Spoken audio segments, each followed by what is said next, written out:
So in chapter 11, William manages to create his windmill and he gets it to work so that he can at first use a radio.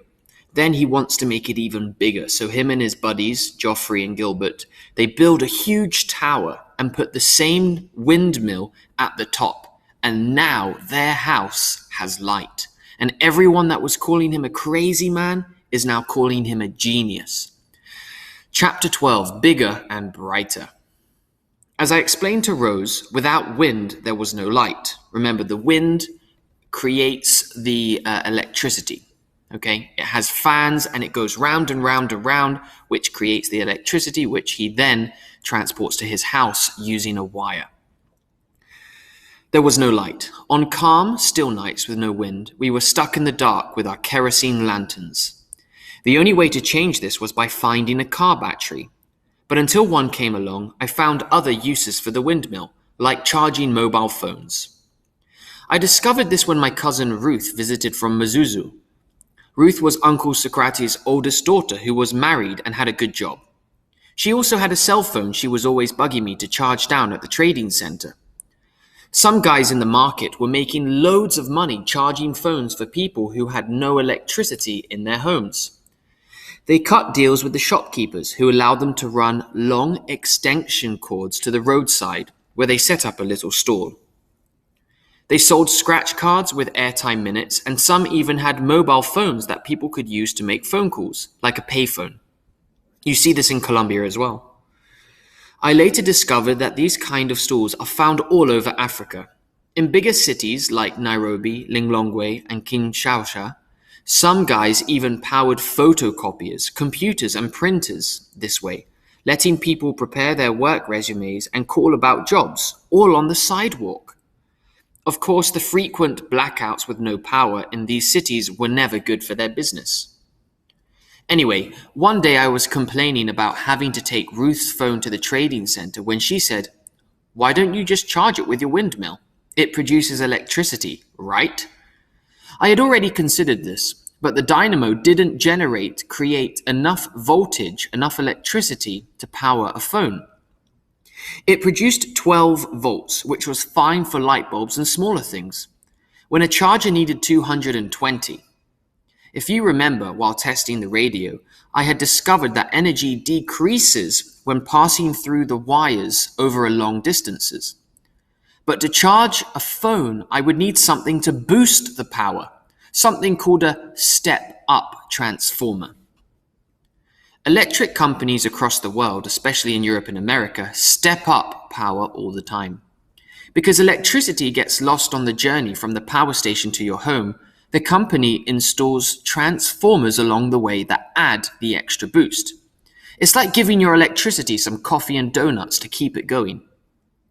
A setup transformer has two coils, the primary and secondary, located on either side of the core.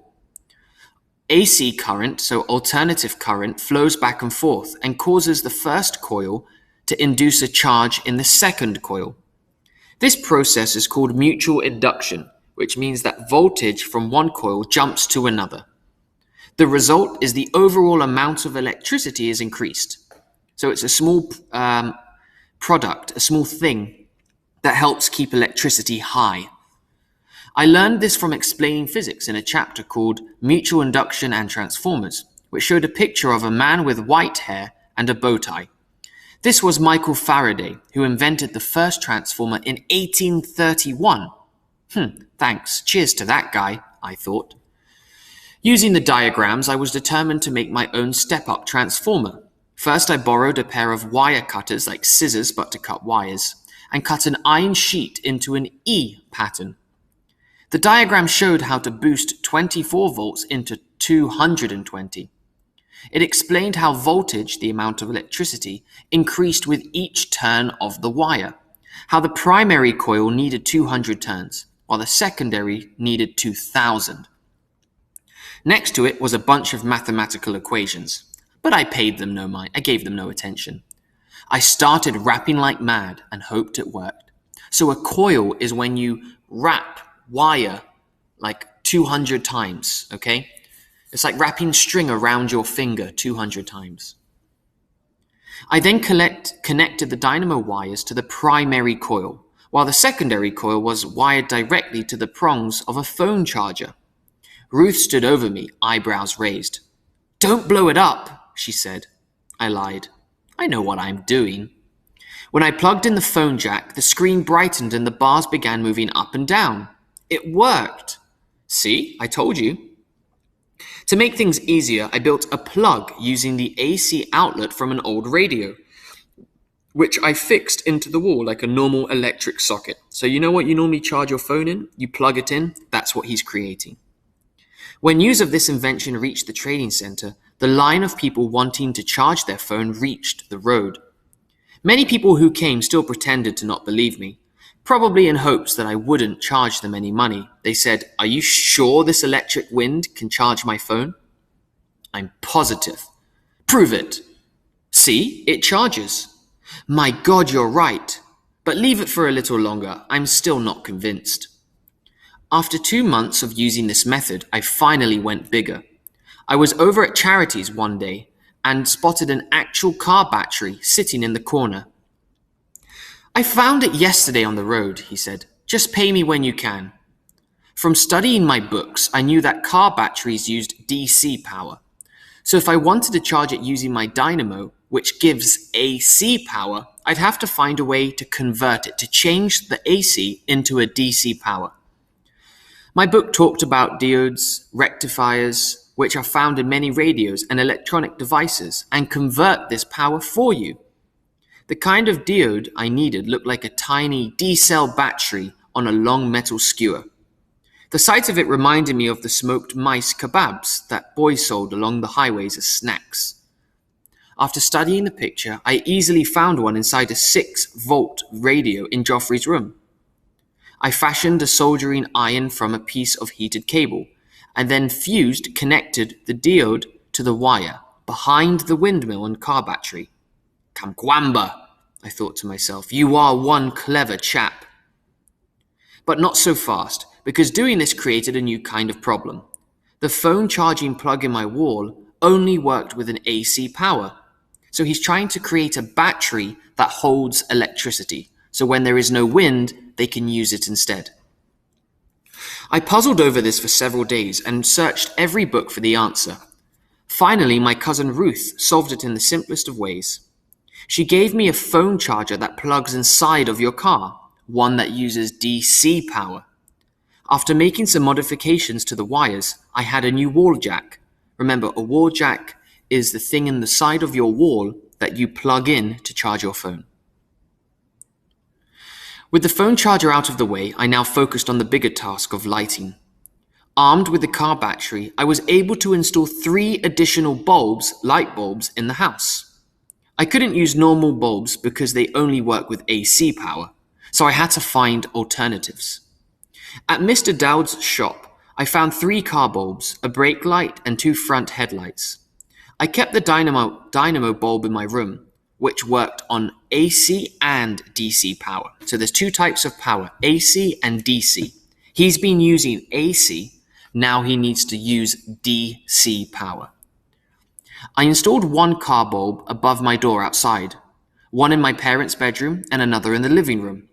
When the battery was fully charged, the lights could work for 3 days without wind. The bulbs connected directly to the battery with wires and operated on a parallel circuit. I learned about this from Explaining Physics, which demonstrated 2 kinds of circuits, parallel and series. In a series circuit, one wire connects every bulb to the battery, or whatever power source you're using, in a single path. To complete the circuit, all of the bulbs need to be working. If one burns out, then none of them will work.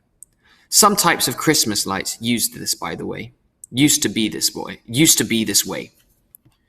Where several bulbs have to be powered by a single battery, as in a car lighting system, the book explained, the usual practice is to connect the bulbs in parallel, so next to each other. The book showed how the homes in Britain are wired this way. Each bulb is connected with separate wires and has its own circuit. So if one bulb burns out, the rest will still work. It went on to say that bulbs arranged in parallel can have independent switches. So all it's talking about is that when you switch one light on, it doesn't turn all the other ones on. But if you have them all together, you switch one light on, it turns all the lights on. A diagram on the next page illustrated the basic design for a light switch. Because remember, they don't have electricity, so they don't have switches to turn on lights. He's creating all of these things. It seemed easy enough, so I built my own bicycle spokes and strips of iron. For the toggles for the switch, I wanted a good non-conductive material that I could shape the way I wanted. So taking my knife, I carved out several round buttons from a pair of old flip-flops, then mounted them inside the small boxes I had made from melted PVC pipe. I rigged my switch like I'd seen in the books, with a wire leading from the power supply to the bulb, and the switch in between to complete or break the circuit. It was simple. Whenever I pushed the flip-flop button, the spoken iron connected the terminals. So whenever he pushes the button, the wires are connected, and that gives him light. Finally, I said, I can touch the wall and get light. Not long after wiring the house, I walked into the living room one night and found my family sitting together. My mother was busy crocheting a beautiful orange tablecloth, sewing, while my father and sisters were engrossed in a news program on Radio 1. I pretended to be one of the reporters and barged in with my microphone, speaking in a deep, serious voice. I'm standing in the living room of the Honourable Mr. Kakwamba. Sir, this room used to be so dark and sad at this hour. Now look at you, enjoying electricity like a city person. Oh, my father said, smiling, enjoying it more than a city person. You mean because there are no blackouts and you owe Eskom nothing? Well, yes, he said, but also because my own son made it. Having lights in my home was a remarkable improvement, but it also had problems of its own. My battery and wires were not the best quality, and in fact they were kind of scary. I had used up all the good copper wire that Charity had given me, so all I had left were bits of stuff I found in the scrapyard and trash bins. Some of this wire was never meant to conduct electricity, but I used it anyway. I tied all the pieces together until it looked like one of those escape ropes that prisoners fashion from bed sheets. It wasn't covered in plastic insulation either, like true electrical wire, so it made sparks whenever I touched it to the battery. I had strung this mangy network to the walls and ceiling, which was made from wood and grass, trying not to cross any wires and send my whole house up in fire and flames. To make matters worse, the termites were having a party in the wooden beams in my ceiling. Each night I went to bed listening to the sounds of their tiny jaws and woke up the next morning to piles of sawdust on the floor. These are the insects that live in wood. Their ferocious appetites had finally hollowed the beams and caused them to sag. It wasn't long before this nearly caused a disaster. So their house is made of wood. These insects are eating all of the wood. So obviously it's not going to be strong. After a big storm one afternoon, I returned from Joffrey's house and discovered the beam had finally snapped, probably from the wind. The ceiling, the top, the roof, now caved in the middle, and my floor was covered in dirt and grass. The broken beam had also dumped hundreds of squirming insects and termites onto the floor across my bed. At first I tried sweeping them off, but there were too many. My father had managed to buy a few more chickens, and as I looked out my open door, I saw a gang of chickens walking past. Come here, chickens, I called. Do I have a treat for you? I tossed a few termites out of the door to bring them in. Once they realized what a great bounty awaited them inside my room, they went crazy with hunger. Soon my floor and bed were filled with chickens, squawking and flapping their wings as they pecked the helpless insects. This incident caused such a commotion that I didn't even notice the burnt smell. After the chickens cleared out, I looked closely at the broken beam and saw that my wires had crossed during the collapse. Luckily, they were so cheap and thin that they melted and snapped in two. I thanked God that no one had been hurt. When Joffrey arrived later to help pick up and clean the mess, I told him, "It's a good thing I'm too poor to buy quality wire. If I had used anything better, I would have burned up my home. I warned you about the roof, he said. Yeah, sure, but I didn't listen. I needed a proper wiring system, so as always I turned to explaining physics for ideas. On page 271, I found a good model. A diagram showed a utility system in a home in England, wired in parallel like mine.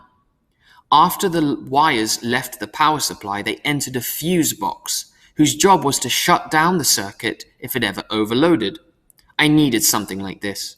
So basically, it's a small box where if the wires touch each other, they don't explode. So it's a safe box. The fuses contained tiny metal filaments that melted whenever the overload occurred. But I didn't have any of these, nor did I want them, as the fuses had to be replaced each time. The book went on to describe a similar device called a circuit breaker, which used switches that could be reset. They didn't offer a drawing, but the concept seemed similar to an electrical bell, which I had studied in detail. In most parts of the world, electric bells are found all over the place. At schools, railroad crossings, in fire alarms, and at one time, in telephones. The concept is amazing, which is why I loved it so much. It works like this. A wire, a coil, becomes magnetized and pulls a metal hammer that strikes like a gong. So we're talking about like alarms that... You know, where it makes a weird noise? That's it. However, during this striking motion, the hammer also trips a switch that breaks the circuit. It does this about a dozen times per second, giving the bell its ring. I started by making a breaker box from PVC pipe. Next, I wrapped the heads of 2 nails with copper wire to create 2 electromagnetic coils. I mounted these inside the box, with the coils facing each other about 5 inches apart. Coming up between them, I wired a small bar magnet, which I busted off a radio speaker, to a piece of bicycle spoke, to where it looked like a lollipop, like a sucker. This magnet sucker could tick-tock back and forth between 2 coiled nails. I then removed the little spring from a ballpoint pen and stretched it out.